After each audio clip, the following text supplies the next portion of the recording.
नमो नमः मेरे प्रिय विद्यार्थियों, मैं आशा पांडे आज आपके समक्ष कक्षा 7 की संस्कृत पुस्तिका रुचिरा भाग 2 के पंचम पाठ पंडिता रमाबाई का अध्यापन करूंगी। पंडिता रमाबाई एक समाज सुधारक थीं। इन्होंने स्त्रियों की शिक्षा एवं बेसहारा स्त्रियों के सहायतार्थ अनेक कार्य किए। तो प्रारंभ करते हैं पाठ को।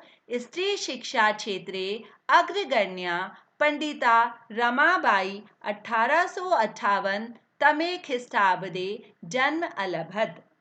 स्त्री शिक्षा के क्षेत्र में अग्रणी पंडिता रमाबाई ने सन 1858 ईस्वी में जन्म लिया। तस्या पिता अनंत शास्त्री डोगरे, माता च लक्ष्मीबाई आस्ताम। उनके पिता अनंत शास्त्री डोगरे और माता लक्ष्मीबाई थी। तस्मिन् काले स्त्री शिक्षाया स्थितिः चिंतनीय आसीत्। उस समय स्त्रियों की शिक्षा की जो दशा थी वो चिंतनीय थी। स्त्रीणां कृते संस्कृतं शिक्षणं प्रायः प्रचलितं नास्ति। स्त्रियों के लिए संस्कृत शिक्षा प्रायः प्रचलित नहीं थी। उस समय स्त्रियों को संस्कृत की शिक्षा नहीं दी जाती थी। किंतु डोगरे रूढ़िवाद्यं धारणां परित्याज्य स्वपत्नी संस्कृत मध्यापयत। परंतु डोगरे ने रूढ़ियों में जकड़ी हुई धारणा का त्याग कर संस्कृत से अपनी पत्नी को पढ़ाया, संस्कृत पढ़ाई। अर्थात उन्होंने रमाबाई की जो माता जी थी उन्हें संस्कृत की शिक्षा दी। एतदर्थं सह समाजस्य प्रताड़नाम अपि असहत। इसके लिए उनको समाज की ताड़ना भी सहनी पड़ी।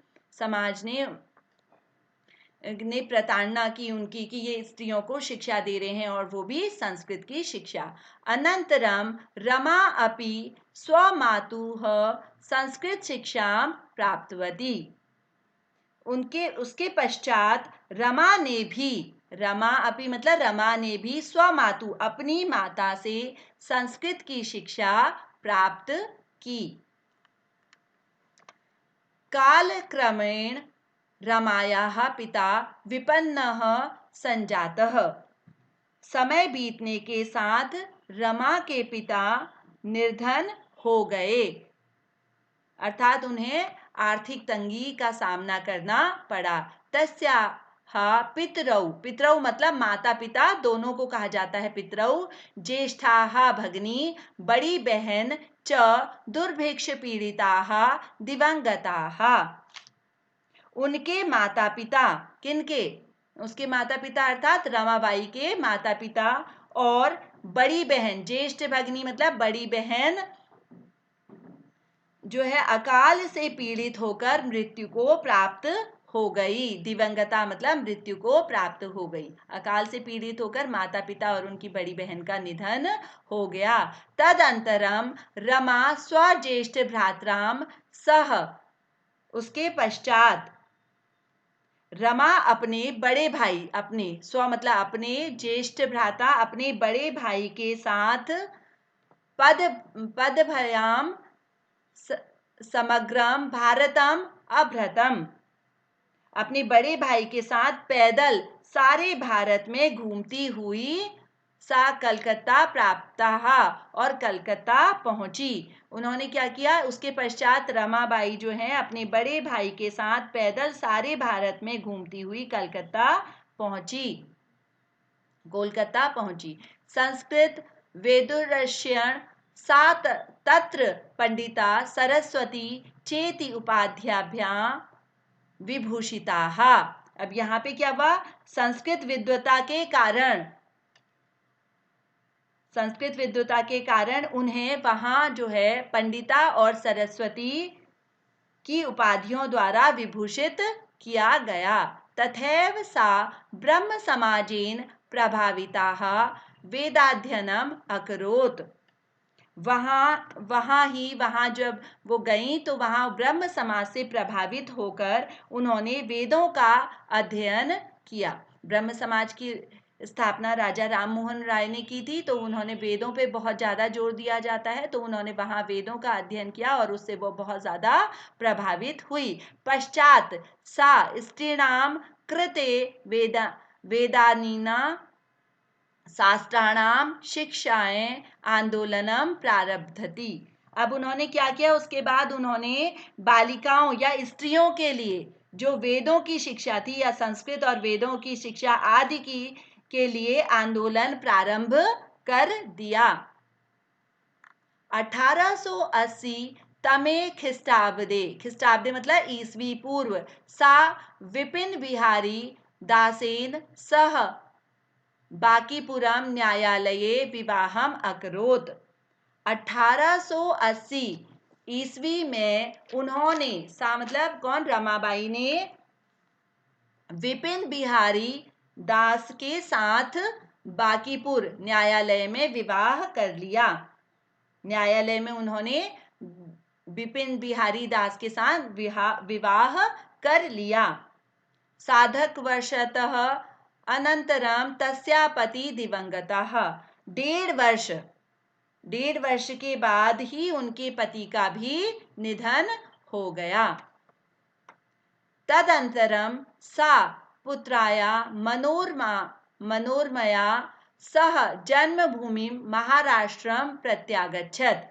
तत्पश्चात, इसके पश्चात वे जो हैं अपनी पुत्री मनोरमा, उनकी पुत्री का क्या नाम है, मनोरमा के साथ जन्मभूमि महाराष्ट्र में आ गई, लौट आई वापस।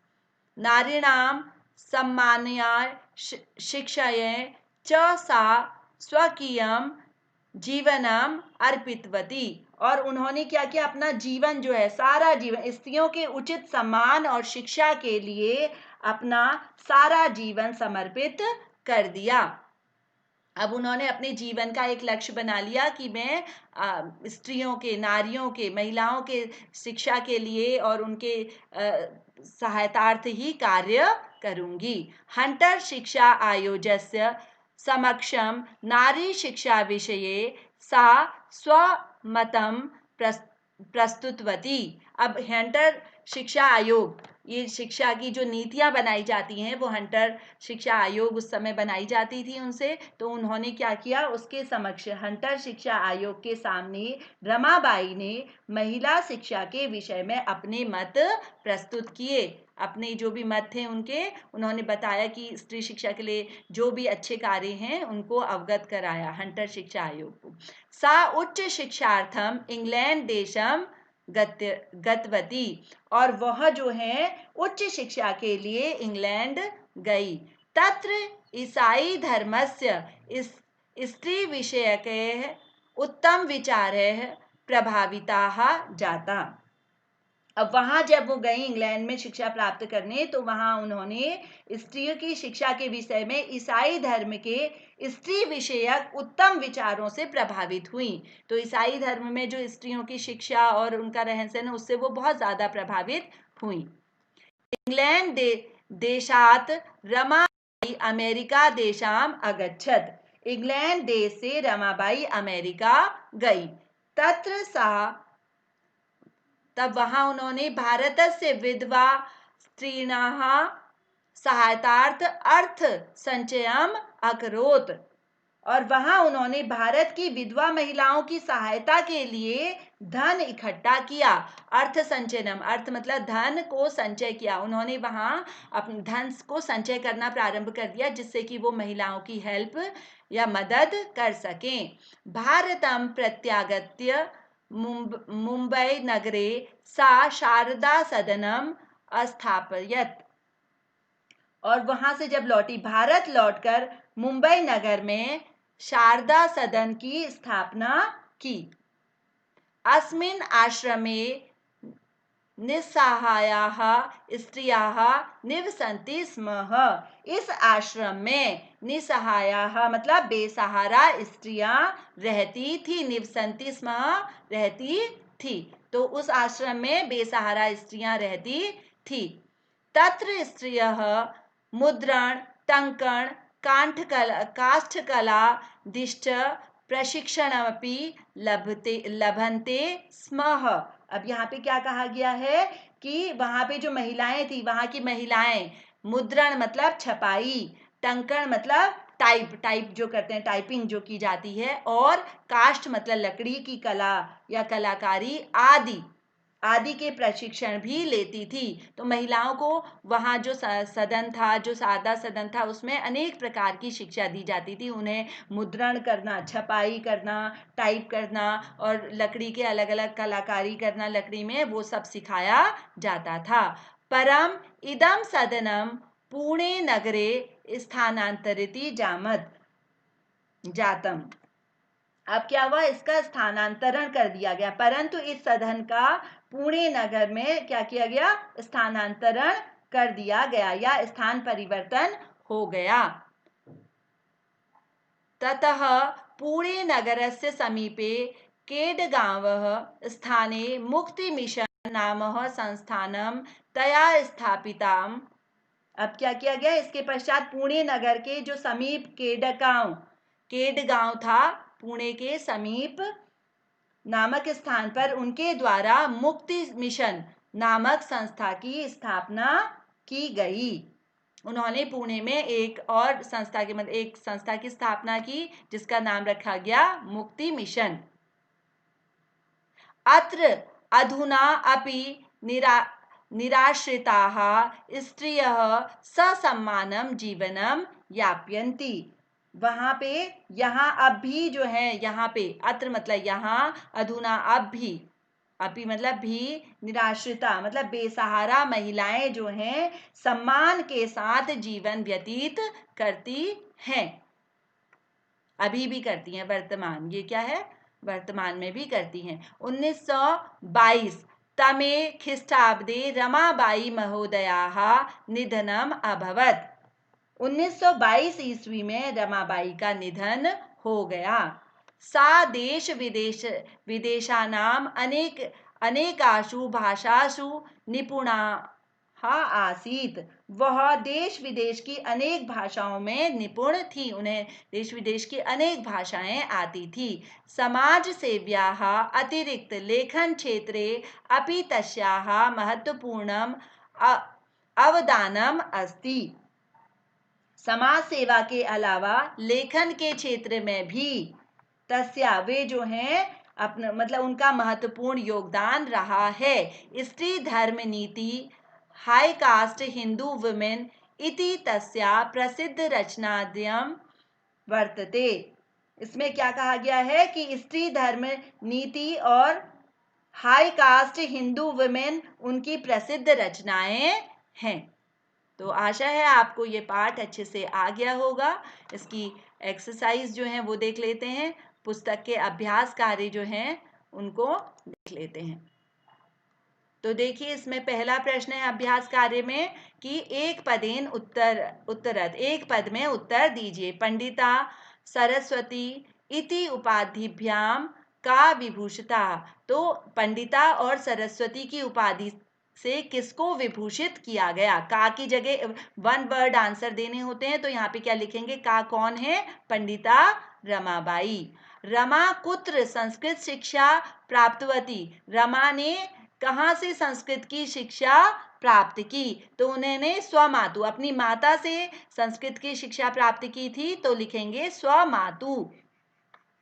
रमाबाई केन सह विवाहम अकरोत। रमाबाई ने किसके साथ विवाह किया था, विपिन बिहारी दासेन। तो ये वन वर्ड आंसर हो गया।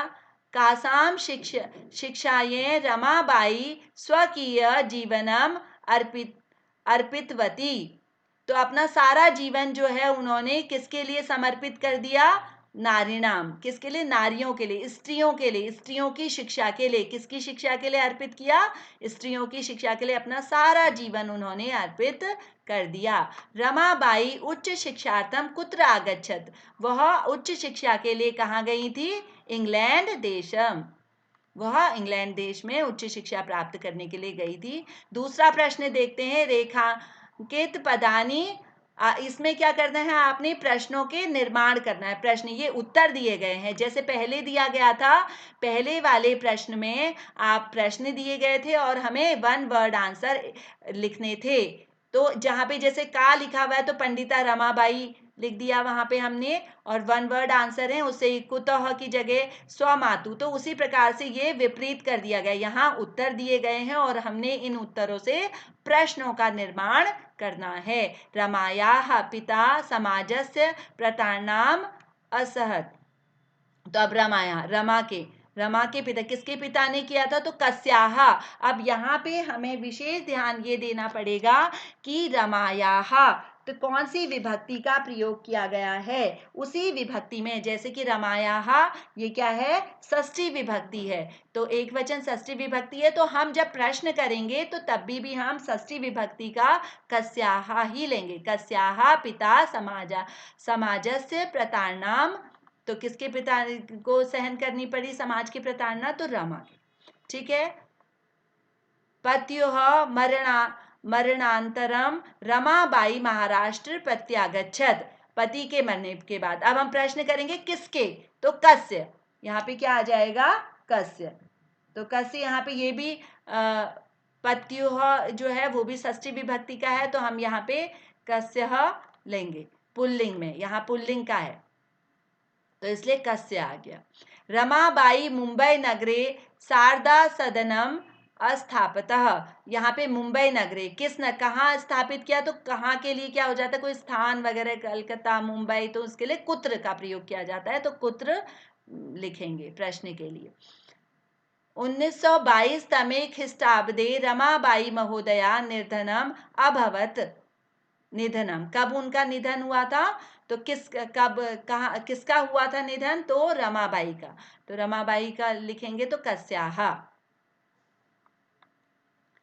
स्त्रियः शिक्षाम लभ्यते स्म कस्में। तो यहाँ पे क्या आ गया?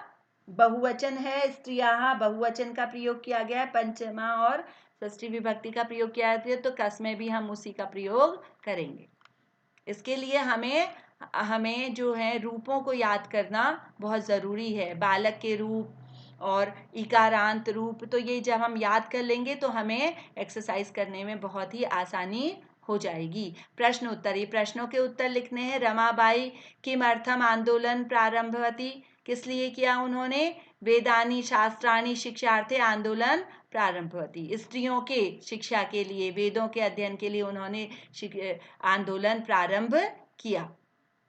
निसहायाः स्त्रियाः आश्रमे किम किम लभन्ते स्म। क्या क्या चीज़ें आश्रम में उनके लाभ के लिए की जाती थी, क्या क्या प्रशिक्षण दिए जाते थे? तो उन्हें लिखेंगे स्त्रियाः, निसहायाः स्त्रियाः आश्रमे मुद्रण टङ्कण काष्ठकलादीनाच प्रशिक्षणमपि लभन्ते स्म। फिर है कस्मिन् विषये रमाबाई महोदयाः योगदानम अस्ति। किस विषय में रमाबाई का योगदान अग्रणी है, मतलब बहुत अच्छा किस विषय में किया था? तो क्या स्त्री शिक्षा के विषय में किया था, समाज सेवा की थी, तो और लेखन भी किया था, तो वो सब चीजें हम इसमें लिख देंगे। स्त्री शिक्षायां समाज सेव्याः अतिरिक्त लेखन क्षेत्रे अपि रमाबाई महोदयाः योगदानम अस्ति। केन रचनाद्य व्ययेन रमाबाई प्रशस्तिता वर्तते। कौन सी उनकी रचनाएं हैं जिसमें उन्हें प्रसिद्धि मिली है? तो स्त्री धर्म नीति, और दूसरी है उनकी हाई कास्ट हिंदू वुमेन। ठीक है। इति रचनाद्येन रमाबाई प्रशंसिता वर्तते। इसके बाद चौथा प्रश्न आता है, इसमें हमें बहुत ध्यान देना पड़ेगा। पद परिचय, मतलब जो भी पद दिया है, जो भी शब्द दिया है, उसका परिचय देना है कि उसमें कौन सी विभक्ति का प्रयोग हुआ है, कौन सा वचन है और कौन सा लिंग है। तो जैसे कि एक उदाहरण दिया गया है, जैसे वेदा नाम में जो वेद, इसका जो मूल शब्द है वो क्या है? वेद है, और ये पुल्लिंग शब्द है, षष्ठी विभक्ति का प्रयोग किया गया है और बहुवचन है। तो उसी प्रकार से हमें अन्य जो शब्द दिए हैं उनको भी बताना है। जैसे पिता जो है, पिता के लिए मूल शब्द है पितृ, मूल शब्द क्या है? पिता का पितृ है, और पुल्लिंग शब्द है, प्रथमा विभक्ति है और एक वचन है। उसी प्रकार से शिक्षाएं, तो उसी ये कौन सा है? शिक्षा, इसका मूल शब्द है, स्त्रीलिंग है, चतुर्थी विभक्ति का प्रयोग किया गया है और एक वचन है। कन्या मूल शब्द है और लिंग जो है स्त्रीलिंग है, प्रथमा विभक्ति है और बहुवचन है। कन्या आ और विसर्ग लगाए तो बहुवचन है। नारीणाम, नारी, नदी के जो रूप आएंगे वही नारी के रूप, क्योंकि बड़ी की मात्रा है, इकारांत शब्द है तो उसी प्रकार से प्रयोग करते हैं। नारी मूल शब्द है, स्त्रीलिंग है, षष्ठी विभक्ति है और बहुवचन है। मनोरमयः, मनोरमा इसका मूल शब्द है, स्त्रीलिंग शब्द है, तृतीया विभक्ति और एक वचन। जब आप रूप जैसे बालक के रूप, इकारांत उकारांत रूपों को याद कर लेंगे तो यह आसानी से आप कर सकते हैं इस एक्सरसाइज को। अधोलिखित धातु नाम लकार और पुरुष वचन लिखने हैं। इसमें भी आपने उसी प्रकार से करना है। यहाँ पे आपने लकार लिखने हैं, काल लिखना है, कुर्वंती, ये जो शब्द एक एक दिया हुआ है, जैसे आसीत है, अस जो है मूल धातु जो है, धातु किसे कहा जाता है, क्रिया के मूल रूप को धातु कहा जाता है। और कौन सा लकार है, कौन सा पुरुष है और वचन है, ये मैंने आपको पहले एक वीडियो बनाया है अनुवाद, उसमें आप अच्छे से देख लीजिएगा और समझ लीजिएगा, उससे उसे पढ़ के आप इस एक्सरसाइज को आसानी से कर सकते हैं। इसमें उत्तर दिए गए हैं, जैसे कुर्वंती का क्री धातु से लिया गया है, लट लकार है, प्रथम पुरुष है और बहुवचन है। उसी प्रकार से अन्य भी दिए गए हैं, तो आप इन्हें पढ़ लीजिएगा। याली एक्सरसाइज कक्षा 6 का नहीं, प्रश्न 6 जो है अधोलिखित वचन, अब घटनाक्रम के अनुसार इसको लिखना है। इसमें अलग अलग घटनाएं दी गई हैं, लेकिन हमने क्या करना है, काल क्रम के अनुसार इसे लिखना है। जैसे कि रमाबाई जो हमने पहले पढ़ा है उसको पहले में लिखेंगे। जैसे रमाबाई का जन्म हम पहले लिखेंगे, एक में रमाबाई का जन्म लिखेंगे, दूसरा फिर उनकी शिक्षा कब प्राप्त की थी और वो पढ़ने के लिए कहाँ गई थी, विदेश इंग्लैंड गई थी, तीसरे में ये आ जाएगा। इस तरीके से हम इसको क्रमबद्ध करेंगे और जब उनका निधन हुआ लास्ट में वो चीज़ें लिखेंगे। तो ये आपका कालक्रम के अनुसार इसको पाठ के अनुसार लिखना पड़ेगा। आशा है आप लोगों को ये पाठ अच्छे से आ गया होगा। इसी के साथ मैं आपको इसका अर्थ भी, भावार्थ जो है वो भी दे रही हूँ। जैसे पंडिता रमाबाई, इसको अनुवाद किया गया है तो आप इसे भी पढ़ लीजिएगा। स्त्री शिक्षा के क्षेत्र में अग्रगण्य पंडिता रमाबाई ने 1858 ईस्वी में जन्म लिया। ये सब आप इसमें आसानी से देख सकते हैं, चाहे तो इसका स्क्रीनशॉट लेके इसको पढ़ सकते हैं। इसी के साथ मैं विदा लेती हूँ। धन्यवाद।